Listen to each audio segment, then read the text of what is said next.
독일 경제는 지난 2년간 마이너스 성장. 국민의힘의 도넘은 생떼 정치에 국민은 부글부글합니다.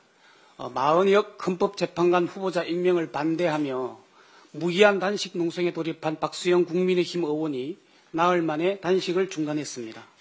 의료진 검토 결과 더 이상 단식을 하게 되면 건강에 치명타로 결론이 났다.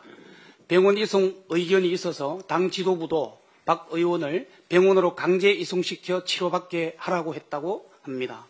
누가 들으면 단식을 10수일 한 것 같습니다. 겨우 나흘 단식입니다. 아마 정치인이 공개적으로 선언한 단식 중 가장 짧은 단식이 아닌가 합니다. 보통 단식은 최소 10일, 보통은 15일, 길게는 30일까지 하기도 합니다. 여기 계시는 이재명 대표님도 24일 단식을 했고 돌아가신 노회찬 의원도 30일, 문재인 전 대통령도 10일을 했습니다. 저도 윤석열 하야를 촉구하며 14일 단식을 했었는데요. 하루 이틀 3일은 견딜만 합니다. 왜냐하면 처음에 의지와 결기가 있기 때문에 무난히 넘어갑니다. 가장 힘든 것은 4일, 5일째 가장 힘듭니다. 가장 힘든 이유는 다른 거 아닙니다. 허기와 배고픔입니다. 아마 명분은 건강상의 이유로 들었지만 배고팠기 때문에 저는 단식을 중단했다고 확신을 합니다. 눈물 젖은 빵과 치열한 삶을 살아보지 않고 함부로 단식하겠다고 덤비는 것 아닙니다.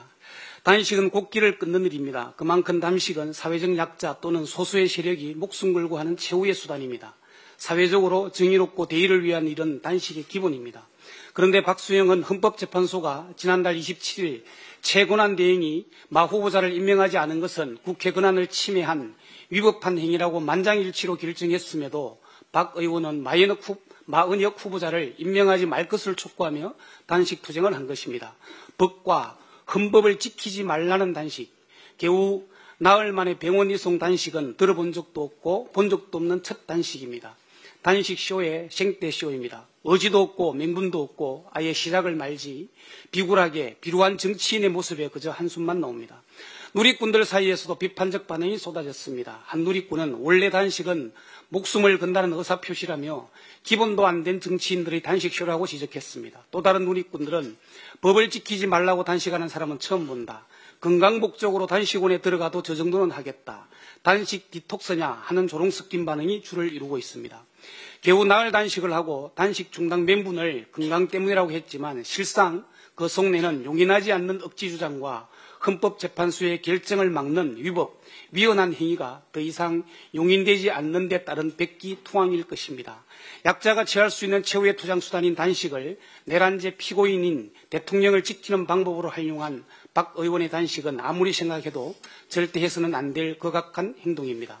서부지법 청사 난입 사건을 통해 우리는 거구 폭도들의 위법한 행위가 어떤 처참한 결과를 낳는지 똑똑히 보았습니다. 그런데 개개인이 헌법기관임을 자처하는 국회의원이 위법을 종용하며 단식을 감행한 사실은 어떤 말로도 정당화될 수 없습니다. 위험사회를 만드는 신호가 될 수도 있기 때문입니다. 단식으로 윤석열의 내란을 덮을 수도 없고 단식으로 마은혁 헌법재판관 임명을 막을 수도 없습니다. 그것은 손바닥으로 하늘을 가릴 수 없는 것과 같은 이치입니다. 윤석열 파면 마은혁 헌법재판관 임명은 국민의 요구이자 헌법적 책무입니다. 국민의힘은 탐욕의 생떼 정치쇼를 멈추길 바랍니다. 헌법재판소는 피청구인 윤석열을 신속하게 파면하길 촉구합니다.